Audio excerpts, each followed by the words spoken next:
Welcome to this episode of Learning with Loden. I am excited today to have with me our board president, Joshua Roberts, and today we're going to talk about a topic that is in the media. If you've been keeping up with the national news, new administration in D.C. is making lots of changes, and several people have asked Dr. Loden, school board, how's the changes going to impact Nixa Public Schools? So I've asked Josh to come on and talk with me, and Josh, thanks for being here today.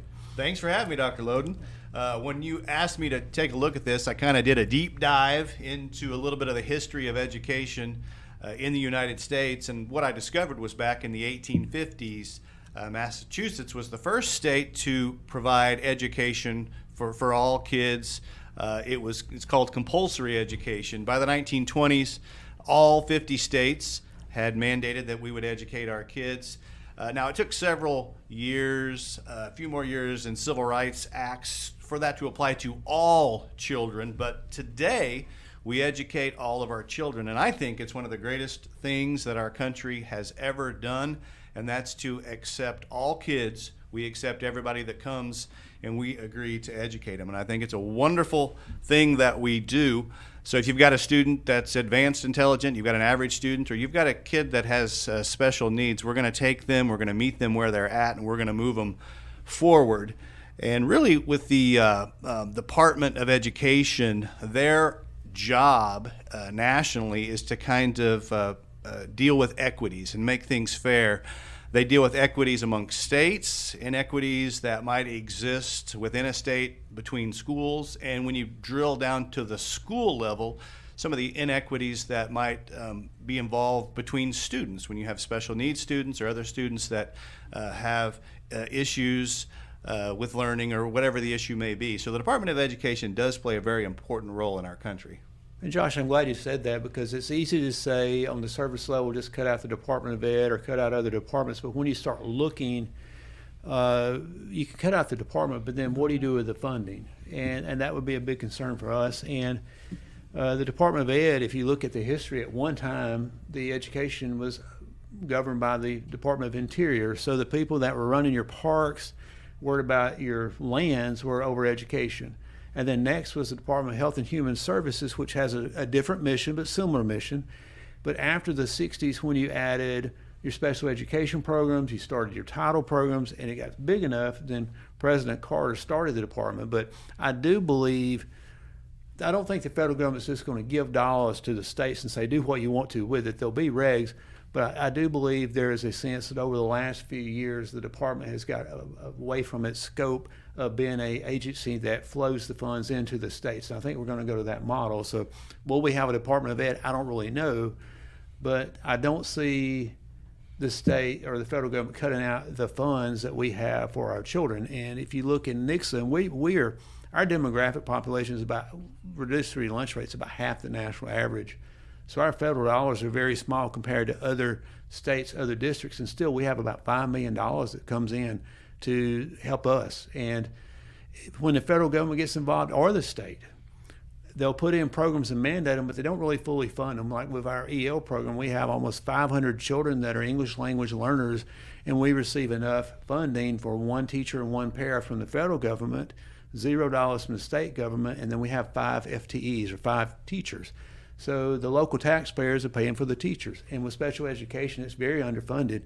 But if we didn't have the funds from the federal government, we would be very challenged at serving our children that we have that have special needs.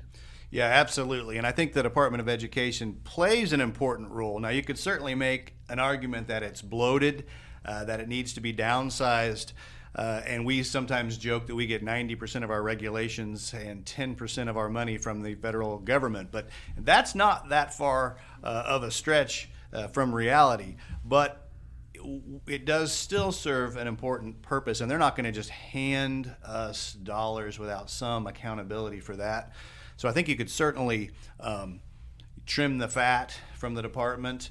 And you do that, usually when you're trimming the fat, to use an analogy, you use a sharp instrument, and it's a precision trimming. It's not, you don't, chop it with an axe. And so I don't think you want to throw the baby out with the bathwater with the Department of Education, because it does serve an important purpose. It can certainly be improved upon without question, but to completely eliminate it would draw concerns about any oversight whatsoever over federal dollars that might be coming to the states. And I want to say, too, if you're listening to us and you're thinking, these guys right here, they're all about the Department of Ed. No, we're not. I mean, I've advocated for greenfielding it and just starting over and really going back to the original mission of we have federal dollars that are here to help children, and we want to make sure the states spend it wisely.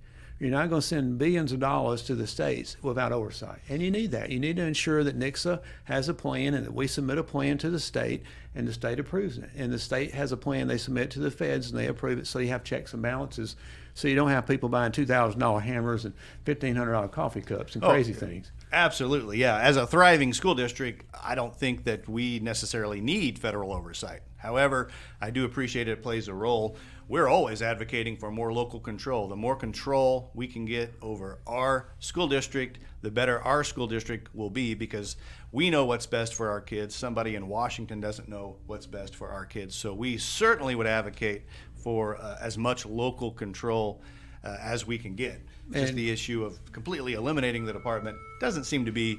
And Josh, we don't get into the political side of things. We educate about the benefits, but the one thing that we do advocate consistently, we have our board goals and legislative priorities. And the one thing is, we're in the top 2% in every area you can think of as far as a district in Missouri, and there's over 500 districts. And then when you look at our funding, we're on the bottom. On a good year, we're in the bottom 80%, bad year, bottom 10%. We really are very lean in a Best Buy, but we have the same regs at the state level, and the state gives us more regs than the feds.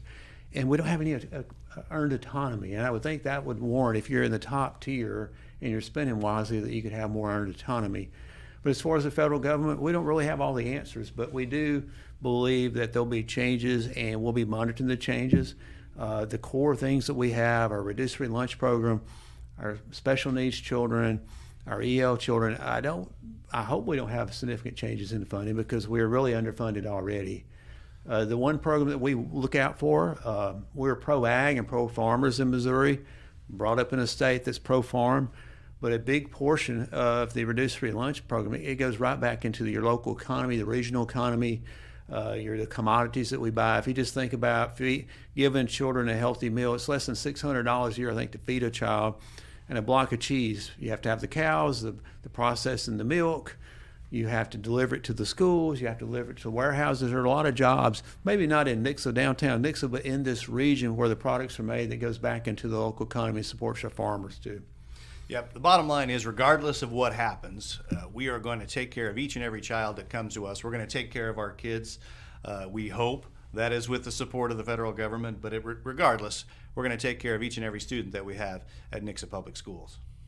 So I hope today it's a little different Learning with Loden podcast, because normally it's about the programs that we have, but we've had a few people to reach out to board members and us and say, how's this going to impact the funding?